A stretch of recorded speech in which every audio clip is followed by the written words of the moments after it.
Rafale tested ہے افریقہ، Libya, Syria وغیرہ میں اور کامیاب بھی ہوئے، جبکہ J-10C ٹیسٹڈ نہیں تھے، اس لیے دنیا اسے نہیں خرید رہی تھی۔ اب J-10C جس ملک کے خلاف ٹیسٹ ہوا جو خود کو دنیا کا 5th اکنامک پاور کہتی ہے اور کامیاب بھی ہوا، ایک نیوکلیئر ایکوپڈ کنٹری کے خلاف، راتوں رات یہ جہاز چا گیا۔ السلام علیکم ناظرین، آخرکار انڈیا یہ بات مان گیا کہ رافیل طیارے بھی کریش کر چکے ہیں، لیکن صاف ظاہر نہیں کیا۔ اس کا تھوڑا اندازہ لگاتے ہیں۔ انڈیا نے ایک خبر شائع کیا ہے جس کا مطلب ہے نقصان پہنچنا جنگ کا حصہ ہے، لیکن سب پائلٹ بحفاظت اپنے گھر کو لوٹ گئے۔ اس سے ظاہر ہوتا ہے کہ پائلٹ جس کلونے میں بیٹھا تھا وہ کریش کر چکا ہے۔ اگر ہم J-10C اور رافیل کو آپس میں کمپیئر کریں تو دونوں تقریباً برابر ہے، لیکن اگر زیادہ ڈیپ دیکھیں تو رافیل J-10C سے بہتر ہے۔ اب سوال یہ پیدا ہوتا ہے کہ ہو کیسے پاسبل کہ J-10C نے رافیل کو مار گرایا اور اس وجہ سے J-10C کا مارکیٹ بہت اوپر چلا گیا۔ اب چائنا اس کو دنیا میں بیچنے کا پلان بنا رہا ہے۔ اس کی قیمت F-16 سے بھی کم ہے اور مقابلہ رافیل کے برابر ہے، بلکہ بہتر ہے۔ اب اس بات کو سمجھتے ہیں کہ J-10C نے رافیل کو کیسے مار گرایا۔ رافیل کو فرانس کی کمپنی ڈسالٹ بناتے ہیں، جبکہ J-10C کو چائنا کی کمپنی چنگڈو ایروسپیس کارپوریشن بناتی ہے۔ J-10C multi role fighter jet ہے، مطلب ہوا سے ہوا میں اور ہوا سے زمین پر حملے کی صلاحیت رکھ سکتا ہے۔ اسی طرح رافیل بھی ہے، بلکہ اس سے ایڈوانس لیول والا، وہ جاسوسی بھی کر سکتا ہے اور انفارمیشن بھی کلیکٹ کر سکتا ہے۔ دوسری بات یہ ہے کہ دونوں اسٹیلتھ نہیں ہے، مطلب دونوں ریڈار سے چھپ نہیں سکتے۔ ریڈار سے جو چھپ سکتا ہے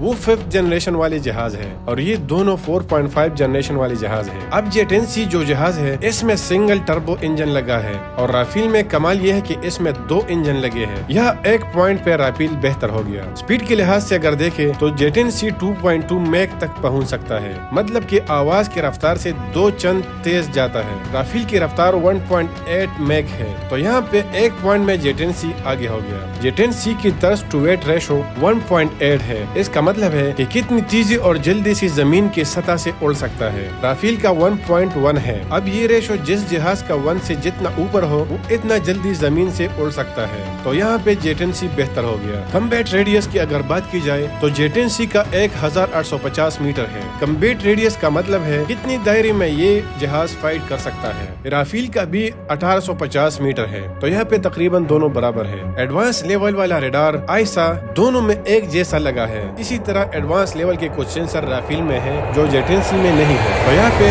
رافیل کا ریڈار تھوڑا سا ایڈوانس ہو گیا۔ یہ تو کچھ کامن فیچرز تھے جس کا ہم نے مشاہدہ کیا۔ اب آتے ہیں اسلحہ کی طرف، تو ان دونوں جہازوں کو جو اسلحہ لوڈ ہوتا ہے J-10C کا اگر دیکھا جائے تو اس کے پاس PL-10 اور PL-15 میزائل ہے اور یہ بہت کمال کی چیز ہے۔ ایک تو قیمت میں کم ہے اور آسانی سے مینوفیکچر ہوتے ہیں۔ اس میزائل کی 3 خصوصیات ہیں۔ ایک، اس کا گائیڈنس سسٹم، مطلب جو جگہ اس کو ٹارگٹ میں دیا جاتا ہے تو وہی ہٹ کرتا ہے، جس کو INS انرشیل نیویگیشن سسٹم کہتے ہیں۔ پچھلی ویڈیو میں ہم نے ڈسکس کیا تھا۔ پھر ہوا میں بھی یہ اپنا ڈائریکشن چینج کر سکتا ہے، جس کو مڈ ایئر لنک کہتے ہیں۔ پھر اگر یہ میزائل ٹارگٹ کے تھوڑا قریب ہو جائے تو یہ ٹارگٹ لاک کر دیتا ہے اور مس نہیں کرتا۔ اس کی دوسری خصوصیت اس کی رینج ہے، یہ بیانڈ ویژول رینج تک جا سکتا ہے۔ اس سے ہم ایسی چیزیں بھی ہٹ کر سکتے ہیں جو ہمیں نظر نہیں آتے۔ تقریباً 300 کلومیٹر تک اس کا رینج ہے۔ اس کی تیسری خصوصیت اس کی ہائپرسونک سپیڈ ہے، تقریباً 4 میک تک جا سکتا ہے، مطلب آواز سے 4 گنا تیز۔ ان 3 خصوصیات کی وجہ سے یہ بہتر ہے۔ اور بالکل اسی طرح رافیل میں بھی بہترین میزائل فٹ ہوتے ہیں، جیسے میٹیور میزائل،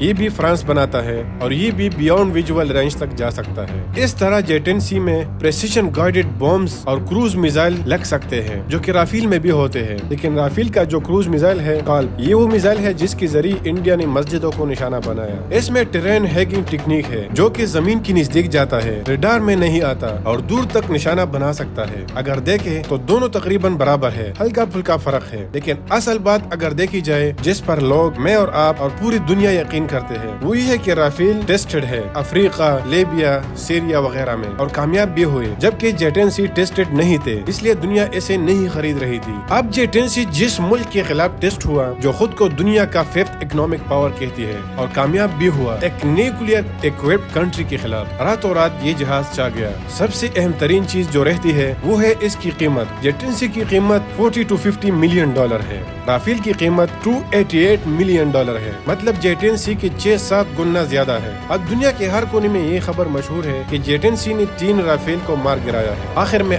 آپ لوگوں سے سوال ہے کہ اصل میں مار گرانے اور انڈیا کی شکست کی وجہ کیا ہو سکتی ہے؟ امید کرتا ہوں یہ ویڈیو آپ کو اچھی لگی ہوگی، تو لائک، کمنٹ اور سبسکرائب کرنا مت بھولنا۔ والسلام۔